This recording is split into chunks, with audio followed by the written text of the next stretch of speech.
Hello everyone, my name is Sabelo Nelson Sitlale and I make documentary style videos. I hope you enjoy. Please follow me and subscribe for more. Salute. It's been reported that eBay's founder created the site so that his wife, who was an avid collector of Pez dispensers, could trade them with other people.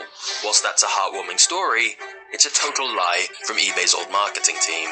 Let's look at the real story of eBay.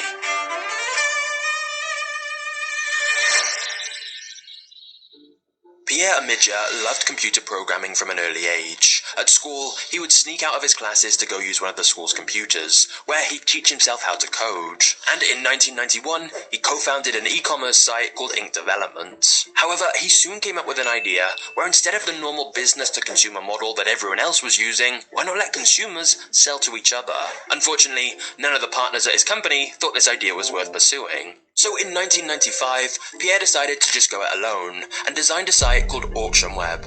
It had an extremely basic design and was really just a side project for Pierre, but it was the first place online where anyone could list their items for sale for the rest of the world and have people bid on them. The first item Pierre put up for sale was a broken laser pointer. Yet, amazingly, there was a bidding war on the item, and it eventually sold for $14.83. Pierre messaged the winner of the auction to check he understood the item was broken, but the buyer said it was cheaper for him to repair a broken laser pointer than buy a new one. Pierre was surprised by the sale, but it made him realize just how huge the potential was for an online marketplace like this. Now, initially this auction site was totally free to use, but then Pierre's internet service provider contacted him to say that they were going to increase his bill because of the high amount of traffic his website was getting. So in order to fund the extra money he was going to have to pay to keep the site running, Pierre decided to start charging users a percentage of the final item sale price. It would be 5% for any items under $25 and 2.5% if an item sold for more. Then in 1997, AuctionWeb changed their name to eBay. That's not actually the name Pierre wanted. He wanted to call it EchoBay, but that domain was already taken by a mining company, so he shortened it to eBay.com instead. In the first month, it's reported eBay only made around $1,000 in revenue, but by the end of the second year, it made around $400,000 in revenue. And the year after that, they did over $5 million.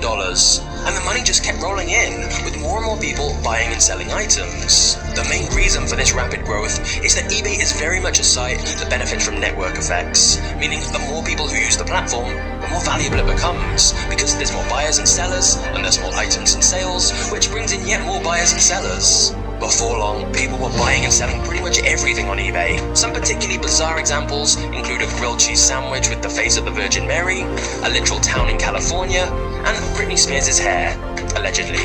There's also the most expensive item ever sold on eBay, a 405-foot mega yacht, which the Russian billionaire oligarch Roman Abramovich bought for $186 million. However, a huge part of eBay's initial rise was collectible items, and at one point, Beanie Babies accounted for around 10% of sales on the site. eBay leveraged the fact that the internet is global, meaning people with a niche interest in any sort of collectibles could for the first time simply type an item into the search box and get it shipped to their door. With things going so well, in 1998, eBay had its IPO and began selling its shares to the public on the stock markets. On the first day of trading, the share price increased 163%. As a result, Pierre became a billionaire overnight, just 3 years after starting the website from home as a side hobby. But before we get to the next part of the video, for a little while, it seemed eBay could do no wrong.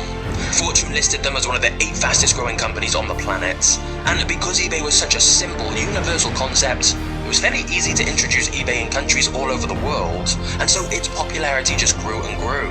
eBay then went on to acquire PayPal in 2002, so that eBay users could easily make payments. This was a double win for eBay, because then they not only got paid per transaction on eBay, but PayPal also took a percentage of the sales price too, so eBay was getting paid twice. In fact, at this point, with all that money rolling in, eBay began acting more like a giant conglomeration, because they went on to acquire over 50 other companies, including Skype in 2005 and StubHub in 2007. So, bearing all of this in mind, surely eBay should have gone on to win the online shopping war and be the #1 site for buying and selling things online. And yet, in 2020, eBay had a revenue of a little over $10 billion, whereas Amazon had a revenue of over $386 billion. Amazon has been growing much faster and making much more money. And there's three interesting reasons for this. The first is that Amazon originally had their own auction platform called Z-Shops that was basically a copy of eBay and a totally separate part of the Amazon site. But it wasn't really that popular. So Amazon made what seemed like a very controversial decision.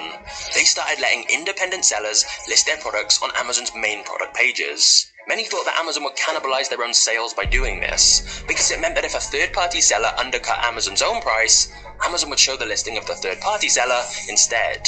But in the long run, this was a brilliant move, as it meant sellers would compete with each other to drive down the price, helping Amazon become known for low prices, whilst also expanding the amount of items Amazon offered.